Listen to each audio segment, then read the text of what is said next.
बोले श्री प्राणनाथ प्यारे की जय। श्री सतगुरु महाराज की जय। तीनों पूरे धाम की जय। महामती स्वामी श्री लाला जी महाराज की जय। श्याम सुंदर साथ की चर्चा प्रारंभ होत है। सुनो साथ चित दे। भजो श्री राज श्यामा जी श्री प्राणनाथ सखी जीवन हमारे। श्री महामती कहे साथ जी भया चर्चा का बखत। अब तुम सुनियो चित दे। लाल आगे आए बैठे न तखत। लाल आगे आए बैठे न तखत। बोले श्री प्राणनाथ प्यारे की जय। श्री सतगुरु महाराज की जय। सतगुरु श्री रामचंद्र जी महाराज की। प्राणाधा प्यारे सुंदर साथ जी आप सबके धाम हृदय में विराजमान प्राण प्रियतम प्राण वल्लभ के नूरी चरण कमलों में कोटि कोटि शबरी प्रणाम जी सुंदर साथ जी।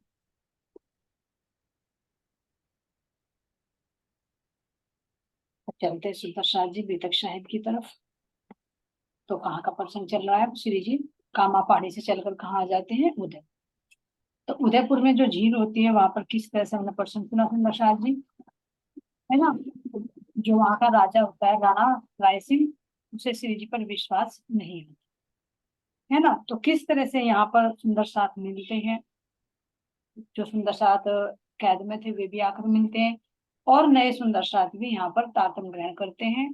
और यहाँ पर क्या होने लगता है? नित्य प्रति चर्चा सत्संग होना शुरू हो जाता है। अब यहीं पर सुंदर साथ जी सब कोई आ जाते हैं। जैसे अभी बता लालदास जी भी, उनकी बेटी श्यामबाई भी और उनके दामाद राम राय जी भी, यहाँ पर सब सुंदर साथ एकत्रित हो जाते हैं। अब आगे क्या करें महाराज जी, क्या वर्णन चलता है यहाँ पर। इन समय उदयपुर में बड़ा भया चर्चा का पूर। दर्शन राज के होवई बड़ा रोशन हुआ जहूर। बड़ा रोशन हुआ जहूर। तो ये सुंदर साथ जी यहाँ पर कह रहे हैं दर्शन राज के होवई। सतगुरु के तो है ही जो चोला है, लेकिन उन्हीं के अंदर साक्षात सुंदर साथ को परम धाम के युगल किशोर के दर्शन होते हैं। क्यों? क्योंकि जो मार खाकर आए, जो उन्होंने समर्पण किया है, उसका ये फल मिला है। ऐसे थोड़ी कि धनी ऐसी अपनी रूह को बहुत कुछ मिलता है। देखिए यहाँ का दुख तो कुछ भी नहीं है इस अखंड सुख के साथ। नहीं तो जानबूझकर उस परमात्मा को पाने के लिए कितने लोग तपस्या करते हैं, जानबूझकर अपने आप को आरे से तपवाते हैं काशी में जाकर। कोई अग्नि में तपाता है, तो कोई बर्फ में गलाता है, तो कोई पहाड़ी से गिरकर भैरव झाप खा लेता है, लेकिन तब भी परमात्मा नहीं मिलता। और मोमिनों को देखिए, अपने काम के लिए खुद अपना जोश देकर भेजा, अपनी ही रूह को जागृत करने के लिए। और शोभा किसको दे रही है? सब आत्मा अंगनाओं। तो यहाँ पर सुंदर साथ को बहुत दर्शन के लाभ हुआ और बड़ा रोशन हुआ जरूर। यहाँ पर बहुत ही चर्चा का प्रकाश फैलने लगा कि भाई बहुत अच्छे यहाँ पर आ रहे हैं साधु महात्मा ही कहेंगे वे तो, जिनको पहचान नहीं है, कि बहुत अच्छे साधु महात्मा आए हुए हैं जो यहाँ पर नित्य प्रति चर्चा कर रहे हैं। तो ऐसे सुंदर साथ जी जब यहाँ चर्चा का मंडान बढ़ने लगता है तो यहाँ क्या कह रहे हैं? सात अहोड़ का आया और मोटी बाई मस्करी राज सो करी खुशखबरी राज सो पाई। अब यहाँ पर जब श्री जी की चर्चा का लौकिक जब प्रभाव देखा तो कह रहे ओहड़ के लोग भी आए सुंदर साथ के साथ में और उन्हीं में शामिल हो गए। और उनकी पत्नी क्या थी? एक मोटी बाई जी, वह भी हमेशा श्री जी से हंसी करती थी। तो उनका बंदे को कितना बड़ा सौभाग्य है, बिना संबंध के थोड़ी हंसी कर देंगे। क्यों? क्योंकि जब धामधनी ने हंसी करने के लिए खेल दिखाया है तो मोटी बाई क्यों नहीं हंसी कर सकती, है ना? लेकिन एक मोटी बाई हमारी हमेशा पर्दे के पीछे ही रहती है। है ना। राणे ने बात सुनी अपनी मजलिस में, नित्य लोग आए कहे अस्तुत निंदा सुने। अब जो उदयपुर का जो राणा था, राज सिंह, तो क्या कहे, जब अपने दरबार में बैठे थे तो भाई राजा तक तो सूचना जाएगी। तो वहां पर सब जा जाकर बताने लगे कि भाई यहाँ पर एक महात्मा जी आए हैं और ऐसी ऐसी चर्चा कर। तो सबके अलग अलग मत थे, क्योंकि जब तक वास्तविक पहचान नहीं करती तो कोई साधु बताता है, कोई कुछ बताता है। तो इस तरह से राजा के पास सूचना जाने लगी। तो एक व्यक्ति ने तो आकर कहा कि भाई ये तो जो पुरुष हैं बहुत महान है, इनसे तो कोई ऐसा बचा ही नहीं, कोई ऐसा विषय जो इनकी दृष्टि में ना हो। तो वो कहते हैं कि इनके पास तो अनंत लोचन है, यानी बहुत दिव्य दृष्टि इनके पास में। कोई कहे बड़े साध है इनके अनंत लोचन, कोई कहे ये ठग है इनो भीख धरा मोहिन। अब दूसरे प्रकार दूसरा आदमी आता है तो वे क्या कहते हैं, अरे भाई ये कोई ज्ञानी वानी नहीं है, ये तो ठग है, और इन्होंने तो आदमियों को धोखा देने के लिए, ठगने के लिए इन्होंने ब्रह्ममुनियों का रूप, परमहंसों का वेश धारण कर। अलग अलग मत होते हैं। अब तीसरा आकर कहता, क्योंकि वे कुरान भी पढ़ते थे, तो क्या कहता है, कोई कहे मुसलमान है भेजे है सुल्तान, तुमको मुसलमान करने कहे वचन बिन पहचान। देखो कितने भिन्न भिन्न मत में, भिन्न भिन्न पिंड में भिन्न भिन्न मती है। अलग अलग जिसको जो जिस नजरिए से देख रहा है उसको वो ही नजर। तो कोई कह रहा कि अरे भाई ये तो कुरान पढ़ते हैं, ये तो मुसलमान है, और मुझे तो लगता है कि ये औरंगजेब ने भेज रखे हैं, और ये क्या करेंगे, यहाँ पर जो बप्पा रावल की संतान है इन सबको क्या करेंगे, ये मुसलमान बनाएंगे। क्यों? क्योंकि ये तो कुरान पढ़ते हैं। अब कोई कहे कुरान पढ़त है, कोई कहे वेद कतेब, इन भात राणे आगे बाता बतावे एब। तो अब चौथे तरह के आते तो वे क्या कहते हैं कि नहीं भाई, ये तो ना क्या है, कुरान भी पढ़ते हैं और वेद कथे भी पढ़ते हैं। तो हमारी तो बात इनकी बात हमारी समझ में आ ही नहीं रही, हम तो इनकी मानसिकता को जान ही नहीं पा रहे, ये हिंदू है कि मुसलमान। कुरान भी पढ़ते हैं और वेद कथे को भी पढ़ते हैं। अब ये कह रहे सुंदर साथ जी, यहाँ पर कोई और कहता है आके कि ये तो दोनों धर्मों के ग्रंथ है ना, ऐसा हमने आदमी कोई नहीं देखा, इनकी लीला तो न्यारी। हमें इनकी बातों पर विश्वास नहीं है, क्योंकि हम इनको पहचान ही नहीं पा रहे। तो वास्तव में श्री जी की पहचान कब तक होगी, जब तक मैं खुद पहचान नहीं कर पाया, क्योंकि बाह्य दृष्टि से किसी की पहचान नहीं की जा सकती। क्यों क्यों नहीं जानते? क्योंकि जानते नहीं है कि वही खुदा है, वही ब्रह्म। अलग अलग कह रहे हैं कि कोई हिंदू है, तो कोई कह रहा मुसलमान है, कोई कह रहे कोई वेश बदल कर आए हैं, कोई कह रहा है कि इनके पास तो अनंत लोचन है, कोई इनको ठग बता रहे हैं। तो इस तरह से अलग अलग तरह की बातें जब राणा के पास में गए तो राणा के तो कान पक गए कि भाई सब आ रहे हैं, अलग अलग बात बता रहे हैं, मैं किसकी बात पर विश्वास करूं। तो आखिर में उसके दरबार में क्या थे, ब्राह्मण थे। वो सोचता था कि मेरे यहाँ के रहने वाले ब्राह्मण तो बहुत ज्ञानी है, तो क्यों ना मैं अपने ब्राह्मणों को भेजूं और उन महात्मा जी की पहचान कराऊं कि भाई कौन है ये, हिंदू है कि मुसलमान है। तो वे अपने जो राज्य के थे, जिनको खर्चा देते थे अपने राज्य में से, उन ब्राह्मणों को भेजते हैं कि तुम जाओ भाई और उनकी पहचान करके आओ कि वे कौन है। तो जो इनके राज्य में ही राज दरबार के ही जो पंडित थे, वे जाते हैं श्री जी से और चर्चा करते हैं। अब इनके पास तो कोई ज्ञान ही नहीं था। महाराज जी कह रहे कि ये तो अपना पेट पालते थे, क्योंकि पंडिताई करते थे, पूजा पाठ करते थे, और राजा से इनकी आजीविका के लिए इनको पैसा मिल जाता था, ज्ञान चर्चा से इनको कोई सरोकार नहीं था। तब जे श्री जी के पास गए, इनसे चर्चा सुनी, तो श्री जी ने भागवत के इनसे पूछे हैं कि 40 प्रश्न दिए कि भाई तुम कोई बात नहीं, तुम मेरी परीक्षा लेने के लिए आए हो। तो वार्तालाप हुई, ज्ञान चर्चा हुई।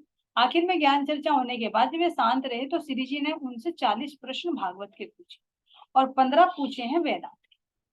और उनको कहा कि भाई हमें इन प्रश्नों के तुम जवाब। लेकिन अब उनके पास कहाँ से जवाब होंगे, जब उन्होंने ना कोई अपना ग्रंथ पढ़ा, ना वेद पढ़े, ना कथे पढ़े, ना भागवत पढ़ी। बस क्या थे, वे कह रहे महाराज जी की वे तो पेटारू थे। पेटारू तो मतलब पेट के पालने वाले, उन्हें ज्ञान से कोई मतलब नहीं था। तो यहाँ पर कह रही हैं, और 40 प्रश्न भागवत के, 15 वेदांत के सुनाए कान, इन प्रश्नों की हमको कर दो पहचान। जवाब न आवे उनको, दिया न जाए उत्तर, तब सबके मिलके विचार ही करने लगे फिकर। अब जब इनको जवाब ही नहीं आ रहा, अब राजा के पास जाना है, राजा पूछेगा भाई बताओ कौन है मैं, तो ज्ञान चर्चा में तो ये हार गए। अब प्रश्न भी दिए, टाइम भी दिया कि भाई तुम इन प्रश्नों के जवाब लेकर आओ। और अब ये सोच रहे हैं कि अगर हम राजा के पास जाएंगे तो हम क्या बताएंगे, राजा को क्या जवाब दें। भाई जो हमारी आजीविका चलती है तो ये तो हमारी बंद हो जाएगी, तो राजा तो इन्हीं पर विश्वास ले आएगा, इन्हीं के शरण में चला जाएगा। तो इनके अंदर क्या होता है, ये जवाब नहीं देते, विचार करने लगते हैं, युक्ति सोचते हैं कि कैसे ना कैसे हमें इन महात्माओं को यहाँ से निकलवाना है और अपनी इमेज हमें बनाकर रखनी। तो यहाँ पर क्या करा जाएगा, झूठ का सहारा लिया जाएगा अपनी इमेज बनाने के लिए, अपनी रोजी रोटी के लिए। मतलब जो सत्य है उस सत्य को कैसे पंडित नकारेंगे, देखिए। तो क्या कह रहे हैं यहाँ पर, ये तो ये कहते हैं कि भाई इनके तो कोई, ये तो सन्यासी है, इनके तो कोई परिवार नहीं है, बच्चे नहीं है, तो इनको तो कोई मतलब नहीं, इनका तो कोई नुकसान नहीं, लेकिन हमारा भारी नुकसान हो, क्योंकि हमारी जो राजा से मिलती है वो खर्च वो बंद हो जाएगा। तो ये क्या करते हैं मिलकर, ये तो बुरे वैरागी, ये तो बुरे वैरागी हमारा भानेंगे रोजगार, इनकी निंदा कीजिए तुम सब मिलो हो वो खबरदार। तो मंडली बना ली कि भाई इनकी तो कोई रोजी रोटी नहीं, तो मतलब इनका परिवार नहीं, लेकिन हमारा तो परिवार है, बच्चे हैं, हमारी तो रोजी चलती है, तो सावधान हो जाओ। अब इनकी निंदा चुगली करके इन्हें यहाँ से भगाओ। राजा को वास्तविकता नहीं बताने की क्या क्या चर्चा हुई और कैसे कैसे हमारे पास प्रश्नों के जवाब नहीं रहे, नहीं तो फिर राजा ये कहेगा क्या तुम यहाँ भरपेट खाना खाते हो जब तुम मेरे राज्य में आने वाले अगर साधु सन्यासी से चर्चा नहीं कर सकते। तो इस बात को वे छिपा लेते हैं और राजा के सामने निंदा करनी शुरू कर देते हैं। तो ये कह रहे सुंदर साथ जी, यहाँ पर स्वामी लालदास जी कह रहे हैं कि ये वे ही ब्राह्मण हैं। कौन से ब्राह्मण हैं, इनका बड़का ब्रह्मा जब गर्भ स्तुति करी, फिर परीक्षा आए देखने भूल बड़ी दिल धरी। कि इनके पूर्वजों को देखो, ये तो वही ब्राह्मण हैं जो परमात्मा की स्तुति तो करते हैं, लेकिन जब परमात्मा सामने आता है तो उससे मुंह फेरते।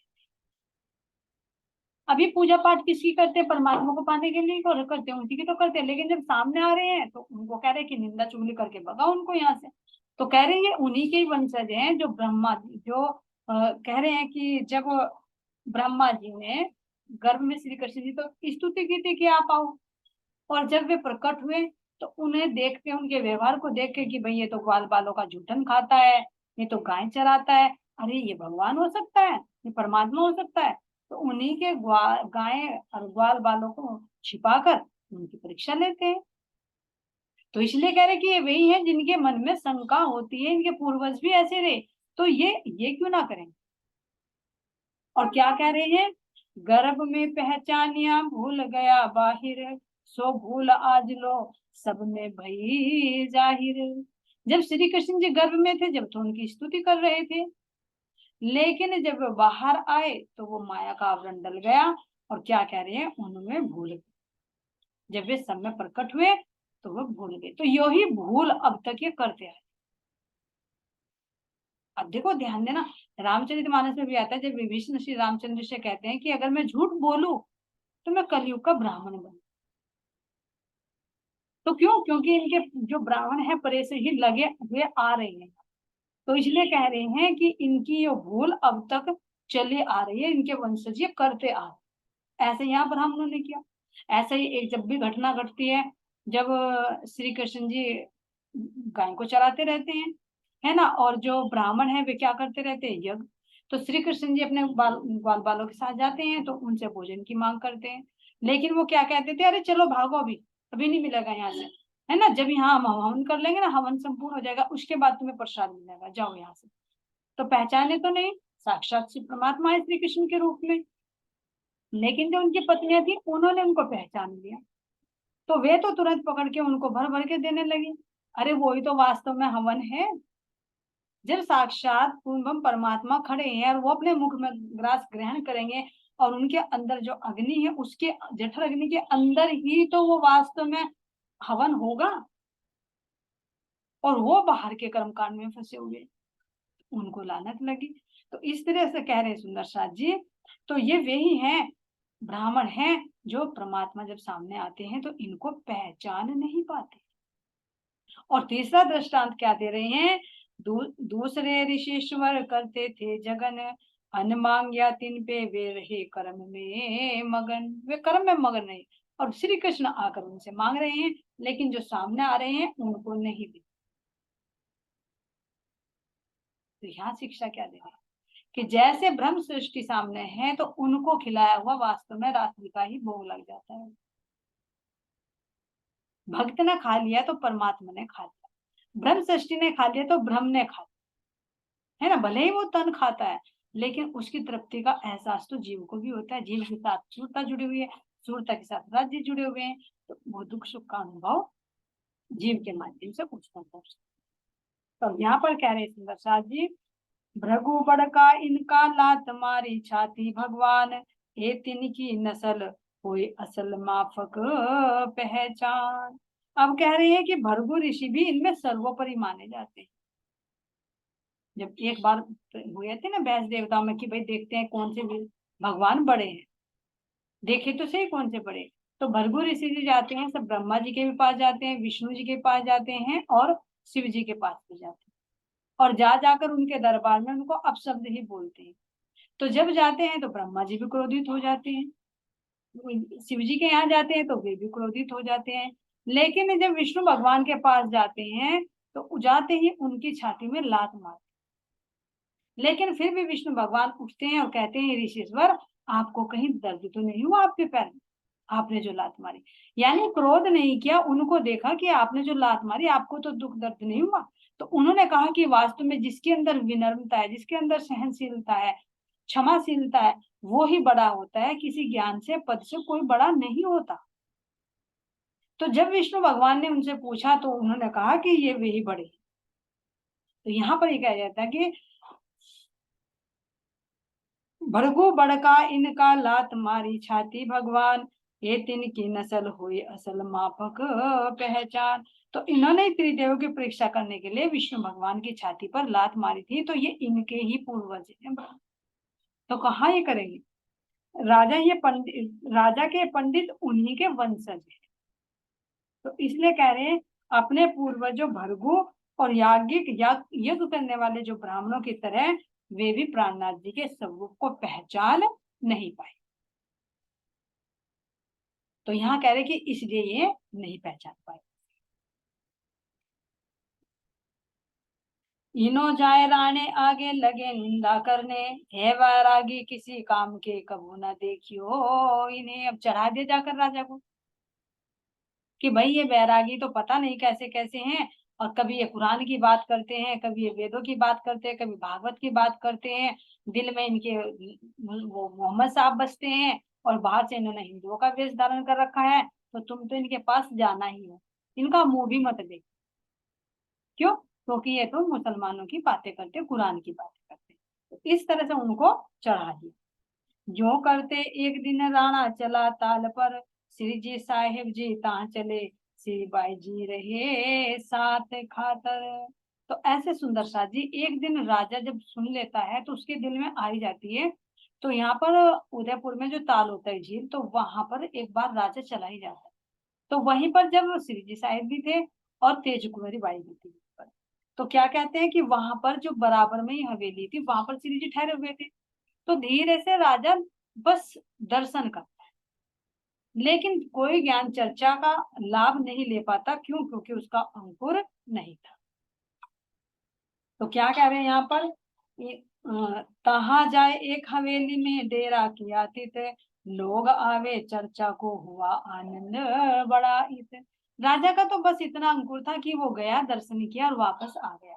लेकिन इस हवेली में जहां पर ताल के पास में श्री जी ठहरे हुए थे, यहाँ पर तो बहुत ज्ञान चर्चा चल रही थी। सभी दूर दूर से सुंदर साथ आ रहे थे, सातम ग्रहण कर रहे थे, और सारे सुंदर साथ जो थे वे भी वहीं पर इकट्ठा हो गए थे, क्योंकि आगरे से बाईजू राज महारानी और सुंदर साथ भी आ गए थे। जो औरंगजेब की कैद में 6 सुंदर साथ दिल्ली के अपने घर गए हुए थे, वे भी घर से विदाई लेकर आ गए, वे हम तो श्री जी के साथ जा रहे हैं।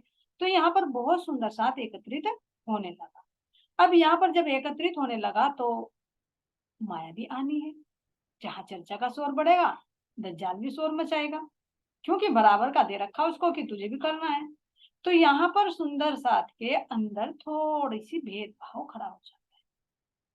तो कैसे भेदभाव खड़ा हो जाता है यहाँ पर, जैसे हमारे 12 ब्रह्म मुनि थे, तो ये औरंगजेब की कैद में देखा है वहां पर, इन्होंने वहां का दिया हुआ भोजन भी लिया है, और भाई मुसलमानों का बैरागी जो होते हैं इनके वेश भी धारण किया है इन्होंने। तो सुंदर साथ के दिल में ये होने लगा कुछ के कि भाई ये तो अछूत हो गया, क्योंकि 4 महीने ये औरंगजेब के वहां पर रह का है, उनसे मुलाकात भी की है, उनके फकीरी वेश भी धारण किया है, और उनका दिया हुआ इन्होंने अन्न भी जल भी ग्रहण किया, तो अब इसलिए ये पाक नहीं, क्योंकि सब तरह के विचारों के थे ना लोग यहाँ पर। तो ऐसा भेदभाव थोड़ा सा होने लगा, जो उन्होंने वेश धारण किया था उसको लेकर। अब श्री जी कहाँ सहन करने वाले थे कि भाई मेरे सुंदर साथ में ऐसा भेदभाव, इसका तो मुझे इलाज करना पड़ेगा। तो अब श्री जी यहाँ पर क्या करते हैं, अब यहाँ पर चीरक वेश यानी सन्यासी वैरागी वेश धारण यहाँ पर करा देते हैं, ताकि सुंदर साथ के अंदर कोई भेदभाव ना रहे, किसी वस्त्रों को लेकर, किसी ओढ़ने पहनने को लेकर। और ये आता है सुंदर, जहां 2-4 मिले एक जगह, तो सबसे पहले किस पर ध्यान जाएगा, अरे मैं वहां जा रही हूँ तो मैं कैसे कपड़े पहनूं, अच्छा सा अच्छा पहनूं, मैं कैसे आभूषण पहनूं, अरे आर्टिफिशियल क्या पहनूं, कम से कम सोचेंगे गरीब है, मैं ज्वेलरी सोने की तो पहनूं। तो कहाँ पर आता है ध्यान, शरीर पर आता है, जो हमारे लिए वो बाधक बन। और जितना शरीर पर ध्यान रहेगा, वस्त्रों पर, आभूषणों पर, खाने पर, पीने पर, तो उतना ही आत्मा का स्तर नीचे हो जाता है, क्योंकि सारी ऊर्जा, सारी वृत्ति शरीर पर आ जाती है, आत्मा पर नहीं रह पाती। तो इसीलिए अब श्री जी ने यहाँ पर कहा कि जब तुम्हारे अंदर भेदभाव है तो इस भेदभाव को भी मिटाओ। तो यहाँ पर वैरागी वेश धारण करते हैं उदयपुर के तारों पर। तो यहाँ पर सुंदर साथ जी सबसे पहले श्री जी क्या कराते हैं, अपना मुंडन करा लेते हैं। और मुंडन करा के क्या कहते हैं, भेक बदलाए सबन के सरवणी पहनाए कानन।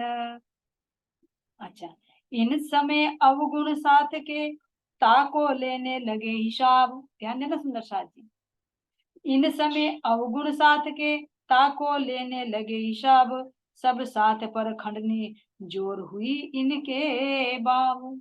अब सुंदर साथ की यहाँ पर खंडनी की महाराज जी, भाई तुम आपस में इतना भेदभाव कर रहे हो, वस्त्रों को लेकर, पहनावे को लेकर, और इन बालों को लेकर, क्योंकि बालों का भी स्टाइल होता है ना, तो वो भी थोड़ा सा भ्रमित कर देता है। इन सब में माया बताई गई, वस्त्रों में, आभूषणों में, बालों में। क्यों, क्योंकि ये जो भी चीज है हमारी चित्तवृत्ति को खींचती है। महाराज जी ने भी तो, रामचंद्र महाराज जी ने, अरे कितना टाइम इन बालों में, कहीं में तेल लगाओ, कहीं शैम्पू लगाओ, कटवा दो, फिरवा दो उसको, है ना, ना रहेगा बास, ना बजेगी बांसुरी। तो ये महाराज जी ने यहाँ पर सबसे पहले क्या किया, इन सबके वेश बदलवा दिए।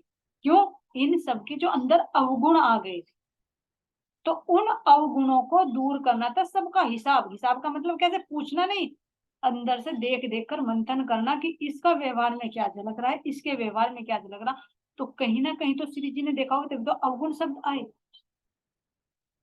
खान पीन में देखा होगा कि भाई ये तो मुसलमानों के वहां रहकर आए हैं, है ना, ये तो एक मोटा प्रसंग दिया है, लेकिन स्वामी लालदास जी कह रहे हैं कि मैं कहाँ तक वर्णन करूं, जो वहां होगा वो बताएगा। तो कहीं ना कहीं अवगुण रहने के ऊपर भी आए होंगे, खान पीन के ऊपर भी आया होगा, मतलब वस्त्रों के ऊपर भी आया होगा, क्योंकि सब अपनी अपनी पसंद के कपड़े पहनते थे। तो अगर एक ने अच्छे पहन लिए, दूसरे ने थोड़े डाउन पहन लिए, तो उसको थोड़ी सी इंसल्ट लगती होगी कि भाई मेरे पे तो हल्के कपड़े हैं। और जो कोई धनवान होगा वो अच्छे कपड़े पहनता होगा, तो उसके अंदर ये होगा, अरे मैं कितना अमीर हूँ, मेरे पास तो पहले, वो दिखावा करता होगा, अंदर चर्चा में उसका ध्यान नहीं जाता होगा। तो जहां पर वो विकृति बनती है, तो श्री जी ने नोटिस किया कि हाँ ये मेरे सुंदर साथ के अंदर अवगुण आ चुके हैं। तो इन सब का हिसाब लिया, हिसाब लेकर कह दिया कि सब चलो अब एक रूप। तो सबको क्या कह रहे हैं, भेष बदलवाए सबंदी, सबके भेष बदलवा दिए, सबको एक सफेद वस्त्र धारण करा दिए, सरवणी पहनाई कानन, और कानों में क्या दिया, सरवणी पहना दी, और साथ सब फकीरी तो दिया हाथ मोमी। तो ये मोमिनों को दे दिया, सब साध सामग्री किसकी दे दी, फकीरी। अब क्या कह रहे हैं यहाँ पर, रोए धोए राजी भये नाच कूद हुए खुशहाल, काढ़े अपने अवगुण ले जबराइल संग हाल। अब रो धोकर ये वेश धारण किया सुंदर साथ जी। अब जैसे भाई भीमबाई थे, लालदास जी थे, अरे इन्होंने तो हंस हंस कर वो स्वीकार कर लिया। क्यों? क्योंकि इन्होंने तो यानी लोक लाज को छोड़ दिया था। चाहे हमें मुस्लिमों का फकीरी वेश धारण करा लो, चाहे हमें हिंदुओं का करवा लो, चाहे हमें निर्वस्त्र रख लो, तुम कैसे रख लो, तुम्हारी मर्जी। तो वे तो जब श्री जी का आदेश हुआ तो उन्होंने तो वैरागी वेश हंस खुश के तैयार स्वीकार कर लिया। लेकिन कह रहे कि कुछ सुंदर साथ ने, जिनके अंदर थोड़ी सी अभी मैल रह गई थी, उन्होंने रो धोकर, क्योंकि श्री जी ने कह दिया ना कि मैंने मुंडन करा लिया है, कानों में सरवणी पहन ली है, हाथ में तंबूरे ले लिए हैं, और भाई सफेद चोगा पहन लिया है। अब जिसको मेरे साथ रहना है तो ऐसा वेश धारण करना पड़ेगा, नहीं तो भाई अपने घर जाओ। अब जब छोड़ छाड़ कर चले गए थे, जैसे मुकुंदास जी थे, अब जब छोड़ छाड़ कर चले गए थे तो भला अब वापस कैसे जाते? तो मजबूरन वहां पर ये वेश धारण करना। तो इसलिए कह रहे किसी ने तो रो धोकर, भाई जिसने अच्छे अच्छे कपड़े पहन रखे हो, है ना, जिस पर अच्छी अच्छी ज्वेलरी हो, और उसे कह दे भाई तू सादे पहन ले, तो दिल तो दुखेगा, भले ही वो स्वीकार कर ले, लेकिन अंदर से उसका दिल दुखेगा। अरे मैं तो इतने अच्छे अच्छे कपड़े लेकर आया था, है ना, इनको मुझे तो पहनना था, ये तो रखे रहेंगे। और जिसने सब कुछ समर्पण कर दिया, वो क्या करेगा? वो तो हंस खुश के तैयार हो रहा है। तो क्यों ऐसा फैसला क्यों लिया सुंदर? क्योंकि ये देखें, हम अपने अंदर अनुभव करें, जहां हमने अच्छे से वस्त्र पहने, जहां हमने आभूषण पहने, तो यहाँ शरीर, कह रहे महाराज जी चौपाई किरंतन में, कि जब हम पट पहरे खाए चीकना, हेम जवेर सीखना, जब हम इनको पहन लेते तो हमारे अंदर जो अहंकार होता ना, वो कह रहे महाराज जी कि आसमान को छूने लगता है। एक अहम की भावना खड़ी हो जाती है। किसकी अहम की? आत्मा की अहम की नहीं, देह की नहीं। तो ध्यान कहाँ जाता है? कहीं किसी के यहाँ सत्संग में भी गए या कहीं गए, अगर अच्छे से कपड़े पहन गए तो उसी पे ध्यान रहेगा, भाई मेरे बाल ऐसे, यो ऐसे, वो ऐसा है, उसके वो ऐसे। तो वो हमारी चित्त वृत्ति को विचलित करता है। खुद भी पहनते हैं, जब दूसरा भी पहनते हैं। लेकिन अगर सादगी में रहेंगी तो ये ध्यान शरीर पर न जाकर ज्ञान पर, आत्मा पर केंद्रित हो जाता है। तो इसलिए यहाँ पर अवगुण देख श्री जी ने, तो इसीलिए तो यहाँ पर वैरागी वेश धारण करा दिया। तो यही है सुंदर साथ जी, ये निर्गुण वेश बता रहे हैं, यानी ऐसा निर्गुण जिसमें हमारी इंद्रियां खींचे ना, बंधे ना। निर्गुण ही आहार और निर्गुण ही वस्त्र, जो हमारी चित्त वृत्ति को खींचे ना। ब्रह्मश्रेष्ठियों की पहचान भी बताई, रहवे निर्गुण होके आहार भी निर्गुण, और साफ दिल सुहागिन कहूं न दुखावे के। ये है निर्गुण। तीन तरह के वस्त्र भी, खाना पीना भी, सतोगुण, रजोगुण और तमोगुण। लेकिन इन तीनों से परे जो सतोगुण में आता है, सतोगुण भी वो जो हमारी वृत्ति को बाहर ना खींचे। ऐसा वेश यहाँ पर श्री ऋषि ने धारण कराया। और इन समय दयाराम चंचल, गंगाराम और बनारसी आया, सो आए पहुंचे इन ठाम। तो जितने भी सुंदर साथ सुंदर साथ जी, सब यहाँ पर इकट्ठे हो जाते हैं। और कितने ही सुंदर साथ यहाँ पे सूरत से मोहनदास भी आते। क्या कह रहे हैं? सूरत से मोहन चतुर्भुज आए लगे कदम, और साथ ही आए के तब तिन्हें सौंपी आत्म। तो यहाँ पर बहुत सारे सुंदर साथ आते हैं, और कितने सारे मुस्लिम भाई भी आते हैं यहाँ पर, जो नाम ले रहे हैं। कि यहाँ पर एक पठान सौदागर भी आता है, और जिसका नाम क्या था? इनायत खान। इनायत खान भी श्री जी के चरणों में आता है। मुराद खान, अब्दुल नबी, अलादाद खान, यार खान, इलियास, नवाब, मिहिर खान, ये सब यहाँ पर आए श्री जी के पास में, श्री जी के स्वरूप की पहचान की और उनके चरणों में समर्पित। क्यों? क्योंकि कुरान की जब वास्तविकता बताते थे, तो जिसका अंकुर होगा तो वो तो विश्वास करेगा ही। तो यहीं पर सुंदर शाह जी इनमें ही जब ये आते हैं, किस पर आते हैं? मंडली बनाकर घोड़े पर सवार होकर आते हैं। तो यहाँ पर इन्हें पता होता है कि जो नूर मोहम्मद है वो तो श्री जी से पहले मिल चुका। तो इनकी टीम में जो ये मुस्लिम लोग आते हैं, तो एक होता है अव्वल खान।